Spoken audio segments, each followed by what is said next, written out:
뭐 대선 후보 선호도 조사도 있었죠. 네. 네.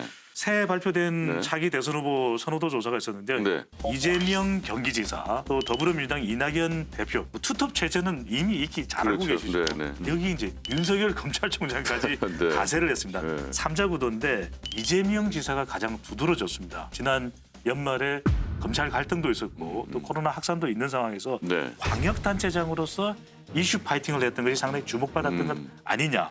이제 윤석열 검찰총장은 과연 지금의 지지율이 언제까지 계속될지도 상당히 중요한 관전 포인트가 될 것으로 보이는데 하나 중요한 것이 아까 정권 심판론도 높아졌다는 말씀을 드렸거든요. 대통령 지지율이 떨어지면 정권 심판론이 높아집니다. 그렇죠. 그러니까 네. 그 중간 지점이 이 현직 대통령의 지지율이 한 40%대를 유지할 때는 비슷하거든요. 근데 이보다 더 이제 떨어진 30%대가 되면 정권 심판론이 이제 임기 후반기에 높아질 수밖에 없는데 그런 만큼 이번 조사에서도 정권 교체를 위해서 이 야당 후보가 당선돼야 한다는 의견이 절반이 넘었습니다.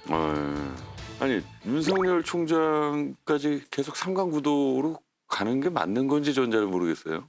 그래서 네. 이제 현실적으로 어떻게 사실- 될지는 모르겠는데 여기 이제 네. 궁금증 두 가지거든요. 네. 하나는 윤 총장이 차기 대권에 출마할지 글쎄요, 그게 쉽지는 않잖아요, 현실적으로. 저는 개인적으로는 네. 이제 시간이 지나면 올 이제 7, 8월 정도 되면 네. 국민의힘 후보가 또 부각될 수밖에 없기 때문에 제 개인이 가지고 있는 분석으로는 출마 가능성이 높지는 않아요. 검찰총장은 검찰총장인 것이지 대선 후보로서의 역량과 의지 그렇죠. 그리고 비전은 또 다른 이야기인 것이고 한편으로는 그동안 윤 총장의 무게감이 부쩍 높아졌던 이유는 국민의힘 쪽에서 부각되는 후보가 없었던 이유도 있고 추미애 법무부 장관과 계속 충돌과 갈등하면서 지지율이 올라갔는데 이제는 앞으로 이것이 서서히 가라앉을 가능성이 높거든요. 충돌은. 그렇다면 윤 총장의 지지율도 좀 빠지지 않겠느냐 이렇게 예상을 해볼 수도 있어 보입니다. 빨리 후보 내셔야 되는 거 아니에요? 일단 보궐선거가 끝나면 네네.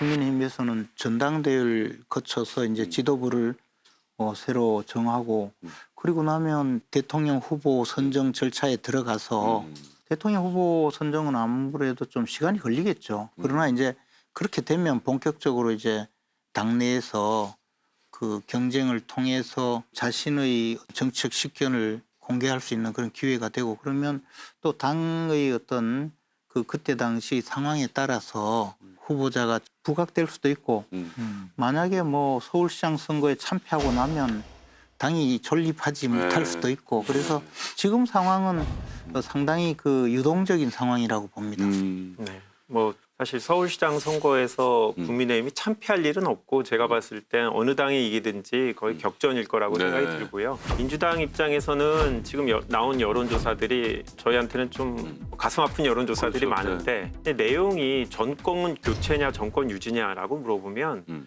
누구나 사실은 뭔가 새로운 변화, 그다음에 지금 갖고 있는 권력이나 기득권층에 대한 반발 심리 이런 것 때문에 당연히 정권 교체에 대한 목소리가 높을 수밖에 없다고 생각하고요. 뭐 저희가 대통령 후보를 내고 나서 정권 유지를 위해서 저희를 뽑아주십시오 이렇게 얘기하진 않겠죠. 이제 새로운 후보 자체가 대한민국의 미래에 대해서 비전을 제시하면 그때 실시하는 여론조사부터가 제대로 된 대선 여론조사라고 생각합니다. 네.